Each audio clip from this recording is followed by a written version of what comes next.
I want you to imagine, just for a second, that you have never actually seen yourself. Hmm. And I don't mean like your physical reflection in a mirror. I am talking about the core of who you actually are. Right, the real you. Exactly. What if the person you think of as you is entirely built out of spare parts? Oh, wow, that is a thought. Just this massive, invisible patchwork of other people's opinions, their expectations, their passing disappointments, all stitched together over decades. Yeah. You are walking around right now making career choices and relationship decisions, thinking you have a clear picture of your own identity. But what if you were just wearing a composite sketch drawn by everybody else you've ever met? I mean, it's a genuinely unsettling concept when you really sit with it. It really is. We all operate under this assumption that our internal self-image is an objective fact. We treat it like baseline reality. Right, like it's just the truth. Yeah, exactly.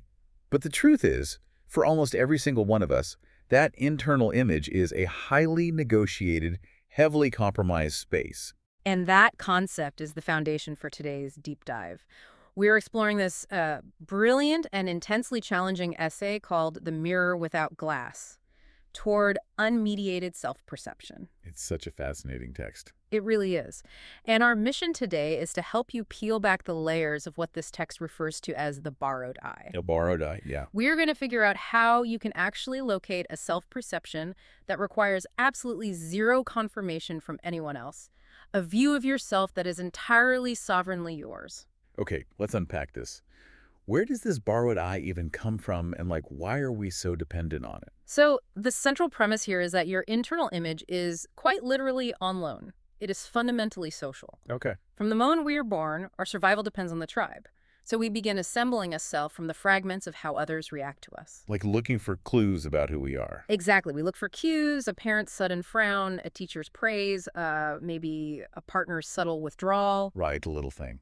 Yeah, and we take all that data and we refine our behavior and our self-concept through thousands of these micro-corrections over a lifetime. I really appreciate that the essay doesn't frame this as some sort of modern psychological disease. It's not like a failing on your part if you do this. Not at all. Yeah. It is crucial to establish that this is not a pathology. It is just the ordinary human condition. Yeah, it's just how we're built. Right. The self that you carry around and label as me had to be constructed in relationship to survive. Yeah. But because it was built through relationships, it permanently carries the distortions of every single relationship that helped form it. Wow. Okay. So the question the essay is posing isn't whether this happened to you, because it definitely did. Mm-hmm. The question is whether it is possible to step behind that massive social construct and finally see yourself without the filter. Which is huge. But to do that, we have to look at the blockades. The text outlines 5 specific obstacles that get in the way of true self-perception.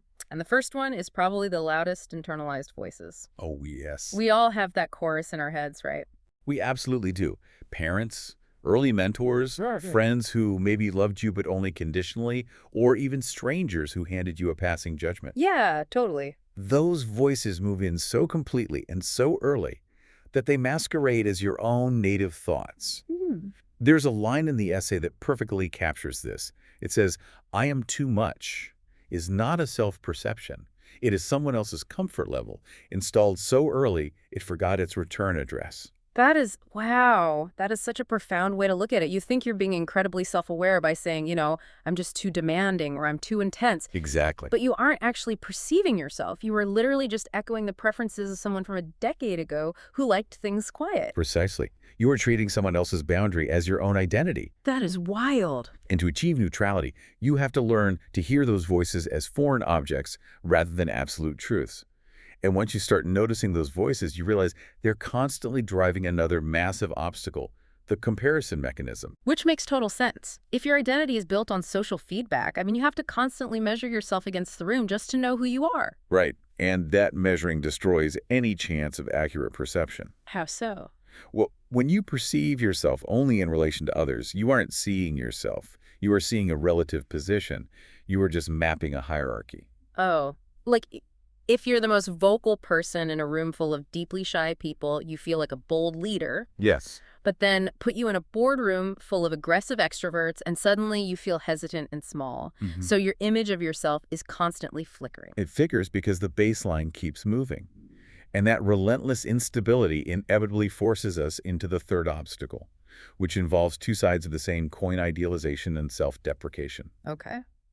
Now, we all know from basic psychology that self-deprecation is often a defense mechanism. But the essay frames it slightly differently. It frames it as an avoidance of data. Avoidance of data. That's interesting.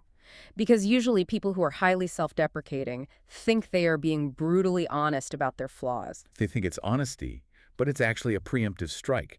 You beat yourself up so no one else can do it first. Ah, right. And conversely, idealization is projecting a future perfect self that doesn't exist yet.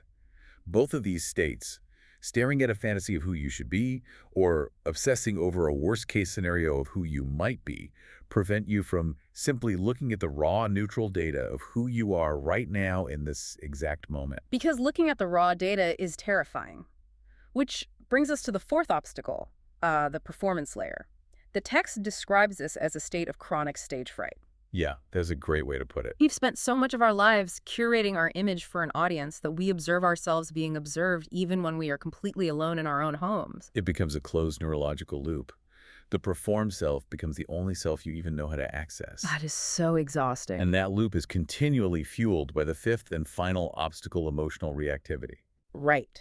When you are caught in a wave of shame, pride, fear, or longing, your perception loses all neutrality. Emotion acts as a confirmation bias engine.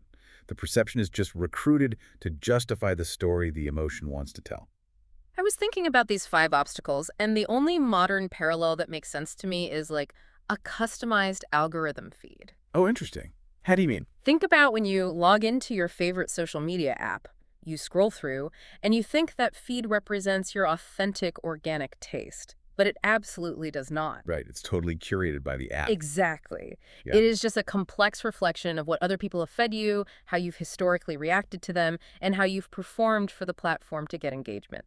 The algorithm is the ultimate borrowed eye. You think it's you, but it's really just a highly negotiated mirror. That is a brilliant way to conceptualize it. Your feed is a composite of historical reactions, just like the socially constructed self. You don't own the algorithm owns you. Right. But I buy the algorithm comparison, so here is my problem. Shutting down a digital feed is as easy as turning off a phone. How do you actually pull the plug on a neurological loop that you've been running for 20 or 30 years? To pull that plug, we have to understand the fundamental difference between seeing and judging. Okay. The essay makes a vital argument here. Neutral self-perception is not about feeling indifferent.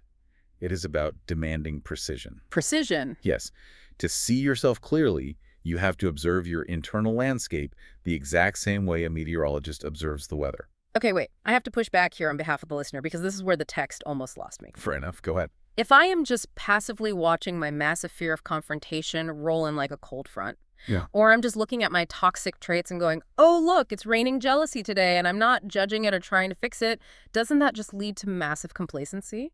I see where you're going with this. Like, how does passively just looking at a flaw actually help you grow? This raises an important question, and it is the exact trap the Western optimization-obsessed mindset constantly falls into. We are conditioned to believe that observation without immediate intervention is just laziness. Yeah, exactly. We want to fix it immediately. But the essay counters this by pulling from a very ancient framework: alchemy. Specifically, the alchemical stage known as nigredo. Nigredo, the blackening. Yes, in ancient alchemy, nigredo was the very first necessary operation. It was the process of burning away impurities to reveal the literal black base material. Okay, I'm tracking. The alchemists understood something profound. You cannot transmute a metal or a human psyche that you have not honestly encountered. Yeah. You have to touch the lead before you can make the gold. So you have to strip away the judgment just to figure out what material you're actually holding in your hand. Exactly. What's fascinating here is the text's assertion that the ultimate alchemy of self-perception is not about becoming better. It is exclusively about becoming accurate. The paradox is that genuine, non-defensive accuracy produces transformation entirely on its own, without you having to white-knuckle it or force it. But how does that actually work mechanically? How does just seeing something change it? Because the psyche is a dynamic system. The essay states what is seen clearly tends to reorganize itself. What is hidden, distorted, or denied tends to remain fixed. Reorganize itself. Yeah, think about physical tension. If you suddenly accurately perceive that you are gripping your steering wheel with white knuckles, you don't have to launch a massive self-improvement campaign to relax your hands. You just let go. Right. The sheer clarity of the observation causes the muscles to naturally let go. When you stop wasting immense psychic energy hiding a flaw or defending against a judgment, the pattern loses its structural integrity. It begins to resolve in the daylight. That is incredibly counterintuitive, but it makes so much sense. If accuracy is the ultimate goal, we have to drop the judgments to get there. What is the actual methodology? Well, the essay doesn't leave us hanging. It gives us a very specific 5-step practice for finding this unmediated self-perception. Perfect. Let's walk through it because this is where the rubber meets the road. What's step 1? Step 1 is solitude without stimulation. And to be clear, this isn't about performing some ascetic monastic silence on a mountain. No 10-day silent retreats required? No, not at all. It is about the deliberate, temporary removal of the continuous feed of external data. You have to remove the social input so the nervous system stops reacting, and the mind can actually start inhabiting its own space. So you're going to have to put your phone in another room, no screens, no tasks, no ambient music to fill the void, just sitting with the silence. And sorry, you might even have to pause us for a while to really do this. Yeah, you might. But how does this starvation of data actually help? When you start the social feedback loop, the performed self runs out of fuel. It has no audience to curate for. That makes sense. In that genuine solitude, the underlying self, the base material, finally has the space to surface. It is quiet, but it has distinct textures and authentic preferences. Which seamlessly moves us to step 2, observe the automatic. The instruction here is not to sit down and rigorously psychoanalyze your childhood. It's to just watch what arises uninvited. Right. What thoughts appear in the silence when you aren't trying to think? What physical sensations or emotions bubble up for no apparent reason? Yeah. The text argues that the automatic is highly trustworthy, specifically because it lacks an audience. It hasn't been dressed up for anyone yet. And once you catch one of those automatic thoughts, you hit step 3, distinguish the voice from the truth. This is a big one. Let's say a thought pops up in the silence. Something heavy like, I always ruin good things. You have to freeze that thought and ask, whose voice does this actually sound like? Yes. When did I first hear this? Is this a conclusion I organically drew from my own lived experience, or is this a conclusion I inherited from someone else's limitations? It's basically an auditing process. You're checking the origins of your own fixed beliefs. It's exactly like checking the caller ID on your own thoughts. Yes, and the terrifying realization of step 3 is discovering that half those calls are coming from inside the house, but they were programmed by someone else. Wow. Many of our most deeply held beliefs about our identities are just poor translations of other people's behavior, installed in our minds as personal fact. Here's where it gets really interesting for me. Step 4, name without story. This is the crux of it. This requires the exact discipline of scientific observation. Absolutely. In a lab, a scientist has to separate the raw physical data from any emotional spin. The essay gives a brilliant example of this. Naming the raw data sounds like this. I move slowly through new environments. Right. The story sounds like this. I am broken and socially inadequate because I move slowly through new environments. The name is a perception. The story is the judgment. You have to forcefully keep them separate. The data is neutral. The story is a weapon. I want to pause here and ask you, the listener, sitting there right now, to really think about this. Think about a heavy label you carry around about yourself. I'm lazy, I'm overly sensitive, I'm too intense. Is that a fact or is that a story? It's usually a story. Right. What happens if you strip the punitive story away and just look at the raw data? Instead of, I am lazy, the raw data might just be, my body requires 9 hours of sleep to function optimally. When you reframe it that way, it changes the entire emotional weight of the perception. It removes the shame, which brings us to the final test. Step 5, the test of stability. Stability. Yes. A genuine, unmediated self-perception is stable across different contexts. It is resilient. It doesn't radically change based on who just walked into the room. So if you tell a friend, I think I'm actually a deeply introverted person, and they laugh and say, no, you aren't, you're the loudest one at the party, and your perception immediately collapses and you feel confused. Right. It was probably a borrowed perception to begin with. True self-knowledge has actual weight to it. It acts like an anchor. It acts like an anchor because it can receive new, contradicting information from the outside world without being destroyed by it. Yeah. You can hear your friend's opinion, acknowledge that they experience you differently, and still hold your own internal truth without wavering. Okay, so let's say you've done the work. You've sat in the uncomfortable solitude. You've separated the raw data from the inherited stories. You've run the gauntlet of the 5 steps, and you've found something that feels like a true, grounded, stable self-perception. The Holy Grail. Right. Well, I know for a fact that my immediate instinct, and probably the instinct of a lot of people, would be to take this shiny new insight and run straight to a trusted friend or a partner or a therapist to check my math. Oh, of course. Like, hey, I just realized this massive thing about myself. Do you see it too? Am I right?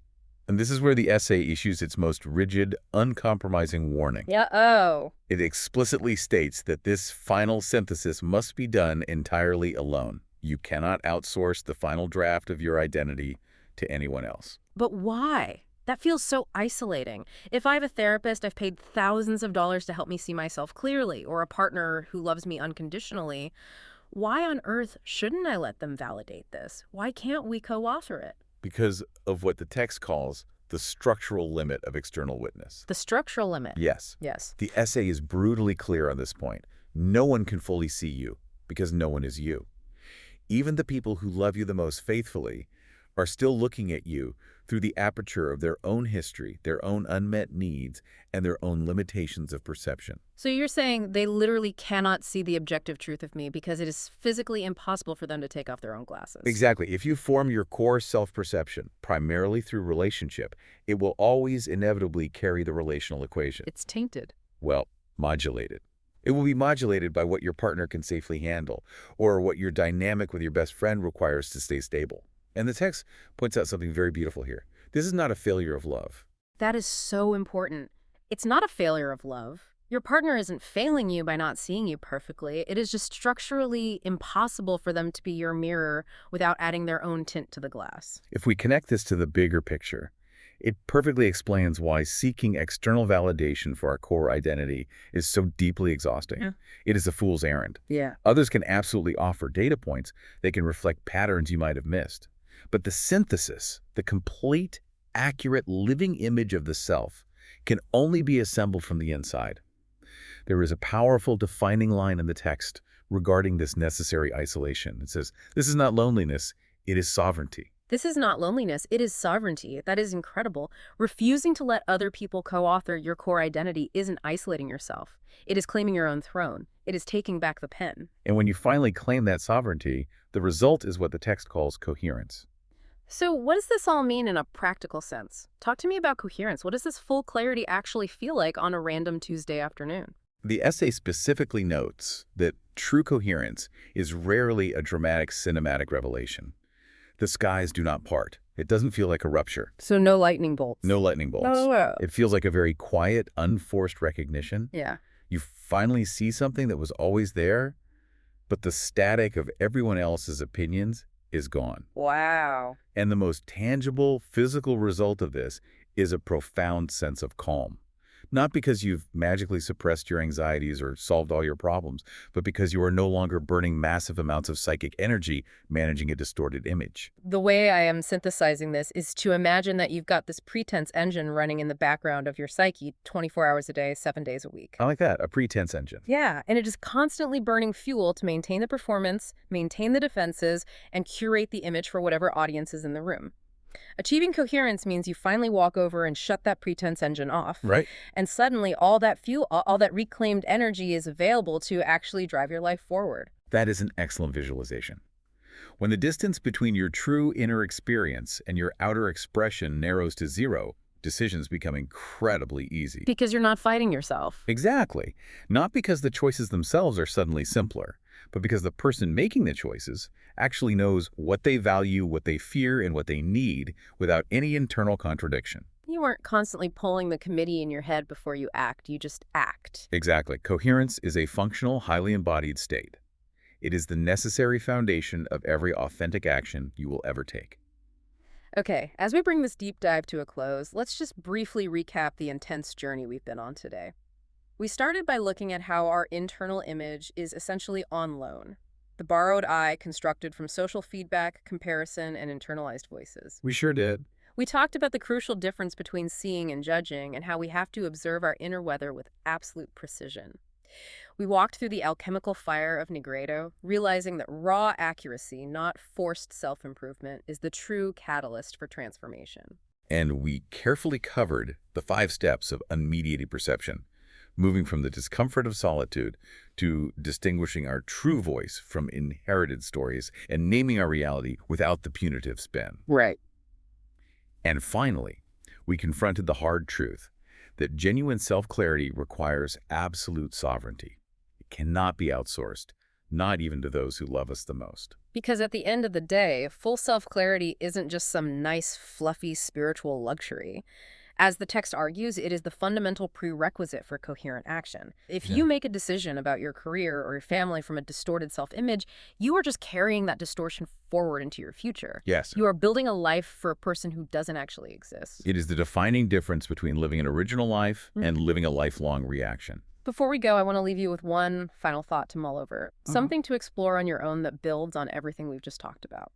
If your current self-perception, the way you walk, the way you talk, the way you apologize, and the way you assert yourself, was entirely built on loan from other people, what happens to those relationships when you finally decide to return the borrowed goods? That is the question. Think about the people in your life right now who are accustomed to the curated, performed, highly negotiated version of you. When you start operating from your own unmediated sovereignty, when you stop wearing the composite sketch drawn by everybody else, do those relationships organically reorganize to fit the real you? Or do they simply disappear? Exactly. Or do they simply disappear? It's a profound and slightly dangerous question to sit with. The mirror without glass changes absolutely everything it reflects. It really does. Take some time for that solitude today. Check the caller ID on those internal voices, and we will see you on the next deep dive.